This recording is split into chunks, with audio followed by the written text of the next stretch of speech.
Hello and welcome. I'm the Candyman and we're back with more Vigor. Back with more Apoca-Tips. That's right, the series where we give you, the viewer, tips and tricks on how to better survive in post-war Norway. Now, if you have a tip or trick that you feel like would be helpful for other Outlanders to know, go ahead, leave a comment down below, and you might see it featured in the next video. Now, if you find this video helpful, go ahead, hit the like button. Also, consider subscribing, and you'll get better at surviving the apocalypse. I promise. Alright, so today's Apoca-Tip is a beginner's guide on how to get started in Vigor. So whether you just picked up the game, maybe this past week, and you're like, hey, I think I want to jump into this, but I don't know what I'm doing. Or maybe you've played a couple matches and you're in the same boat where you're just like, I don't know what I'm doing. This Apoca-Tip is just meant to give you a guide on how to get started and just kind of give you a general sense of direction. So without further ado, let's jump into it. Alright, so first things first, set your goals. You got to ask yourself before every match, what do I want to do? What do I want to accomplish? Do I want to go in guns blazing, try and get as many kills as possible? Or am I going to go a little bit more low-key, stealthy, try to loot and scavenge as much as I can to help build up my shelter? Now, there's no right or wrong answer here. It's really up to you, but you do have to answer that question before you jump into a match because it'll help give you a sense of direction. Okay, next, you want to make sure that you're checking your loadout. So you're going to want to make sure that you've got the right weapon selected. So whether that's a sniper rifle, shotgun, maybe it's some sort of AR or SMG. Really, it just depends on your playstyle and, again, what you're trying to accomplish in that particular episode. Or I should say video, not episode. But you also want to make sure that once you choose a weapon, you've got the right ammo to go along with it, because there's nothing more frustrating than encountering somebody in Vigor and not being able to kill them because you don't have the ammo or you're out of ammo. Then, finally, you just want to take a consumable with you. So this can be anything from like disinfectants to more specialized items to help give you an advantage.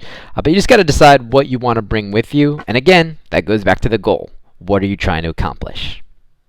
Next up, improve your shelter. Now, I have gotten in the habit of, before I jump into an encounter, to make sure that I am looking at my shelter. So looking at what potential improvements I can make, what level my shelter is at, etc., etc. The reason why that's important is because your shelter offers quite a good amount of improvements that can help improve your weapons, like a crafting table, or provide you with additional resources as well. So make sure to stay on top of that shelter because it can definitely be a good lifeline for you. Next up, learn the maps. I cannot overstate how important it is to know the maps to the best of your ability. So as quickly as you can, try to understand generally how each map works, because doing so will allow you to know what terrain you can potentially attack from or where you could be attacked from, as well as potential areas for great loot.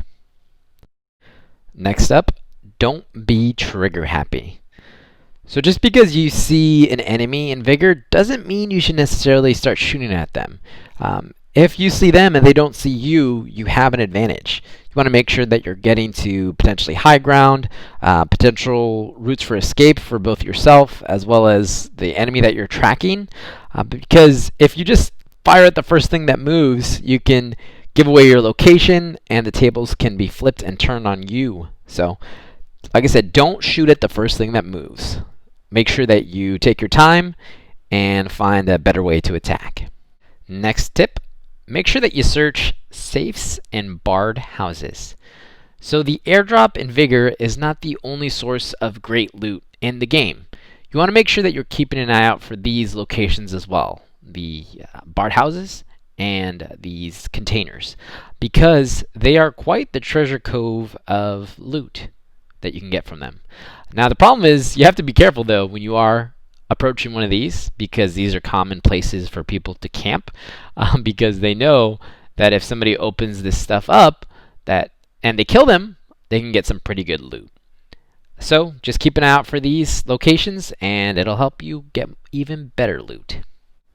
Alright, next step in our guide, beware the radiation.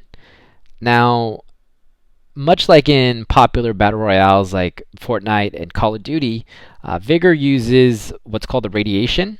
It's the same kind of concept as in the storm in Fortnite or the gas in Call of Duty. The whole point that it serves is to push you out of the match.